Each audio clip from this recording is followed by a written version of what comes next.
என்னடா ஆச்சு? இவ்வளோ நேரம் நல்லா தானே பேசிகிட்டு இருந்த. வீட்டுக்கு போகவே எரிச்சலாக இருக்குது. எப்போ பார்த்தாலும் எங்கள் அப்பா அதை பண்ணாத இதை பண்ணாதான்னு சொல்கிறாரு.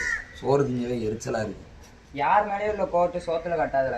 இதாம என் பிரச்சனையை யார்ட்டையுமே சொல்ல முடியல. பிரச்சனை சொன்னாலே என்னை கலாய்க்கிறாங்க. பிரச்சனையா? என்னடா பிரச்சனை? அதெல்லாம் ஒன்றும் இல்லைடா. என்ன பிரச்சனையா? அப்பா அவனை பற்றி சொல்லிட்டே இருக்காராம்.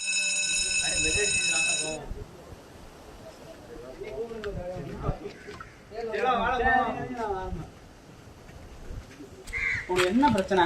உங்க அப்பா தானே பிரச்சனை? ஆமாம். நான் ஒரு பொருள் தாரேன், 10 நிமிஷத்துக்கு உலகத்தை மறந்து தன்னை மறந்து இருக்கலாம். வேணும்னா சொல்லு, தாரேன். இல்லை எனக்கு வேண்டாம். வேண்டான்னா விடு. உனக்கு எப்போ வேணுமோ சொல்லி நான் தாரேன். இல்லை எனக்கு வேண்டாம். சரி ரைட்டு, இப்போ பார்ப்போம். இல்லைங்களா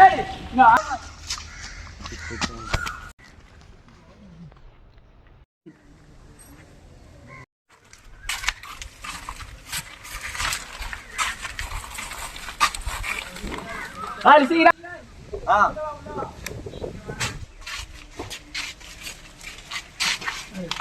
சரி அடிக்கியா? இல்லை நான் அடிக்க மாட்டேன். இந்தால அடியில. இல்லை எனக்கு பழக்கம் இல்லை. 12th ஸ்டாண்டர்ட் படிக்க பழக்கம்னு சொல்லிட்டு இருக்க.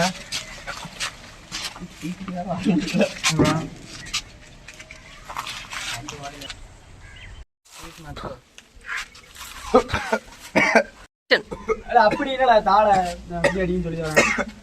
என்ன பாரு, இப்போ மட்டும் நான் குடிக்கிறேன்.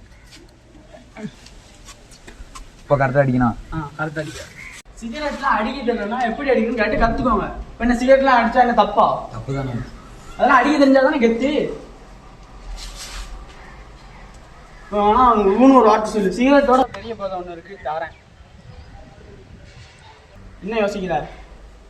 சரிதா. இது எப்படி வைக்கணும்னு தெரியலையா?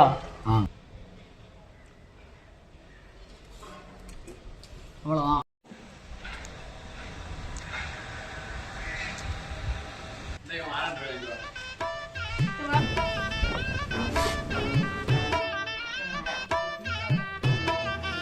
கிளாஸில் சண்டை போட்டு இங்கே வந்து உட்காந்துட்டு இருக்கீங்க. இங்கிலீஷ் சார் அங்கே உங்களுக்கு தேடிட்டு இருக்காங்க. வரீங்களா? பி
நிமிட போதைக்காக 2 எதிர்காலத்தை உருவாக்கும் இளைஞர்கள் மற்றும் மாணவர்களுக்கு எடுத்து கூறுவது நம் கடமை.